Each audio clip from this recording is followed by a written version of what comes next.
Welcome to Therapy Explained, where we explain, demystify, and destigmatize mental health and mental health treatment.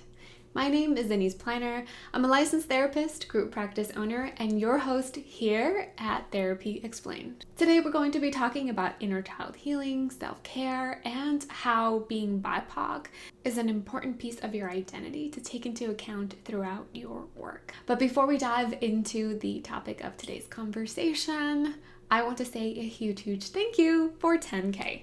We actually reached 10K a bit ago, but I haven't been able to say thank you in one of our videos. So thank you so much to everybody who has subscribed. It feels so wonderful to have your support and to know that the videos that I'm making are being helpful, that you're learning something and actually getting something out of it. So much so that you're willing to subscribe and see what else I have in store for you. If you're not one of those 10K, be sure to hit subscribe now. Now's your chance to be part of the community. There are many things that I am kind of already dreaming up of what I want to do. One of my dreams is to start to have fundraisers for particular nonprofits.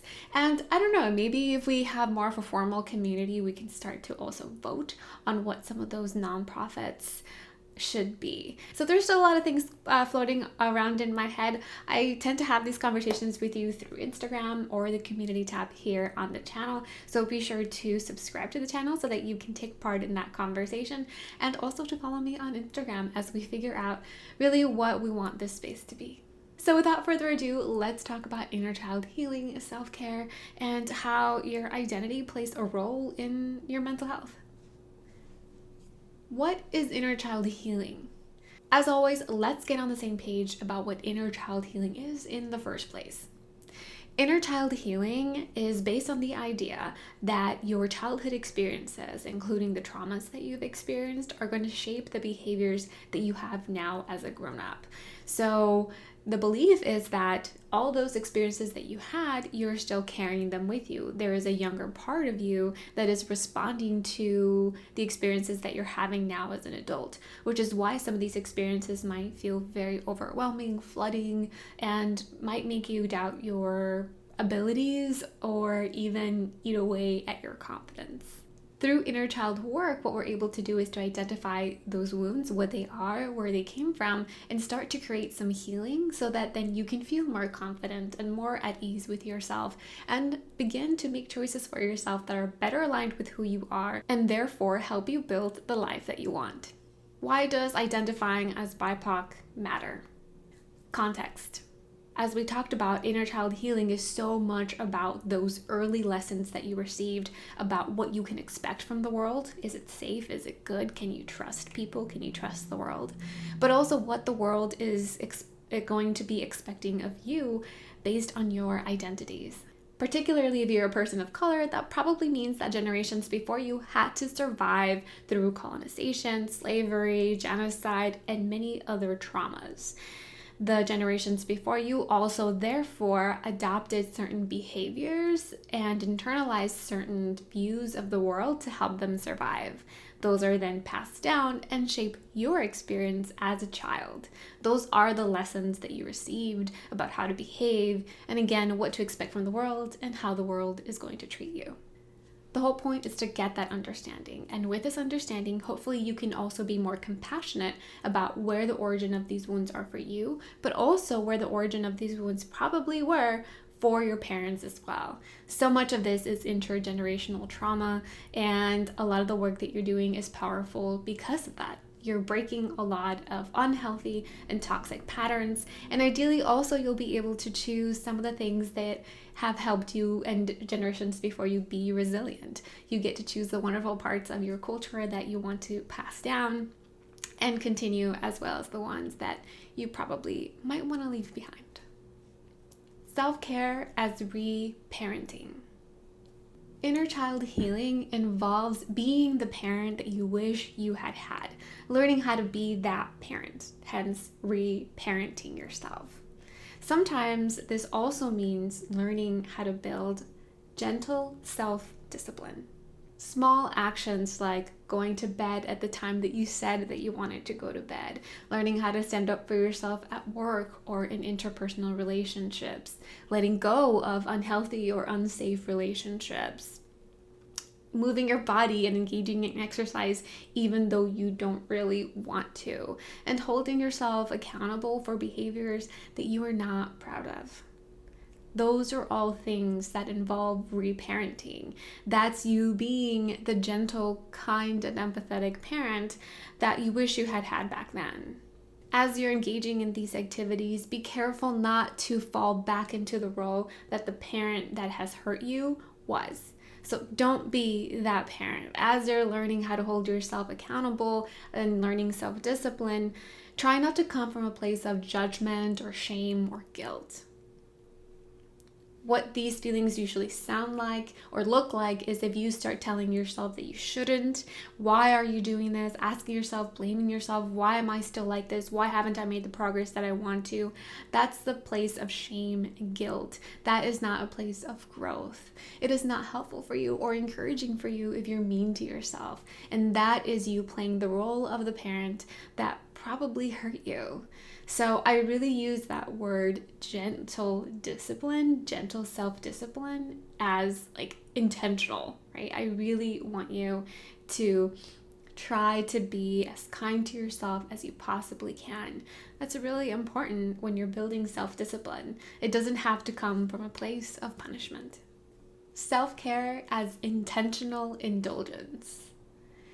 Okay, so I use the word indulgence in a very playful way because indulgence has such a negative connotation, and what we're talking about here is letting yourself feel joy, letting yourself rest, letting yourself laugh and be worry-free, and that is not self-indulgent, but it can feel like it sometimes, and that's the whole point.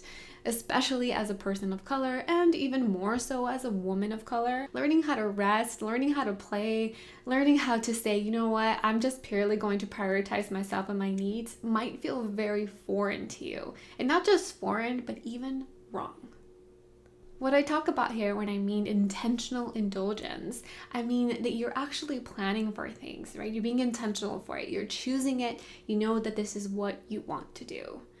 If you're allowing yourself to rest, for example, every day for 30 minutes, or you're actually taking your 15-minute breaks at work, if you are intentionally scheduling in these times where you can just relax, sit on the couch, watch a movie, or go for a walk and really disengage from all the responsibility of the world, if you're being intentional about getting that rest consistently and frequently, then you'll feel well rested. You'll feel good about it.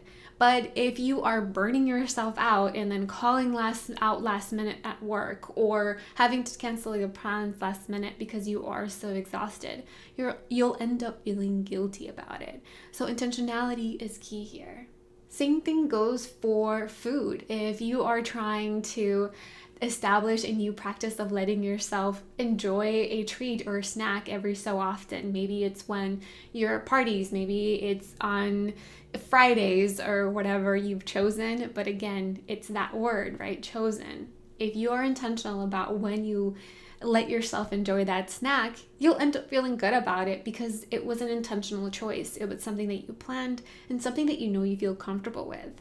But if you end up snacking or reaching for those snacks last minute because you are feeling stressed or anxious or sad, you're engaging in some emotional eating, you'll end up feeling kind of icky afterwards and bad. You might end up judging yourself for having done that. We're also talking about financially, right? If you are allowing yourself to save up and you say, okay, I'm going to treat myself to this item, this thing that is a little bit pricey, but I really wanted, or this trip that, takes a good chunk of my income, but I think it's really important and it's something that I really want to do. I'm going to save up for it and do it. You allow yourself to actually enjoy the thing, whatever it is that you're spending your money on, because you saved for it and it was an intentional purchase or an intentional investment.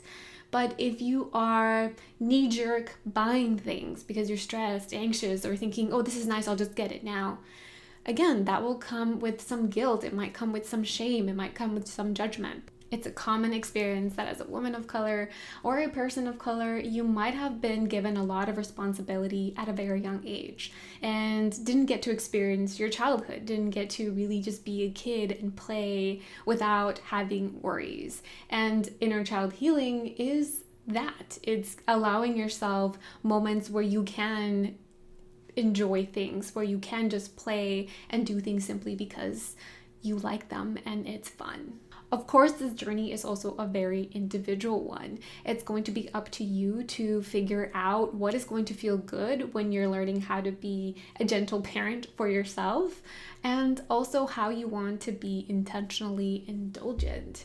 And again, indulgence really just means allowing yourself to enjoy the things that you enjoy. As always, I have to also mention that getting individual support from a therapist who culturally aligns with you or aligns with you in the things that are important to you is crucial. This journey really requires support, and if you can work with someone who gets you and who is meeting with you every week, getting to know you, but also allowing you to get to know yourself throughout this process will make this easier. And if you are considering getting a therapist and would like some help getting started, remember that I have a list of my favorite directories in my resource list, and you can download that for free at the website down in the description below. I hope that this was a good support for you in your ongoing journey of inner child healing. If it was, be sure to give this video a thumbs up. If you feel that you learned something, also be sure to give it a thumbs up and subscribe to the channel if you haven't already, so that you can join the community and help us figure out what it is that we want to start to create from here. Thank you so much for watching today's video, and I will see you in the next one.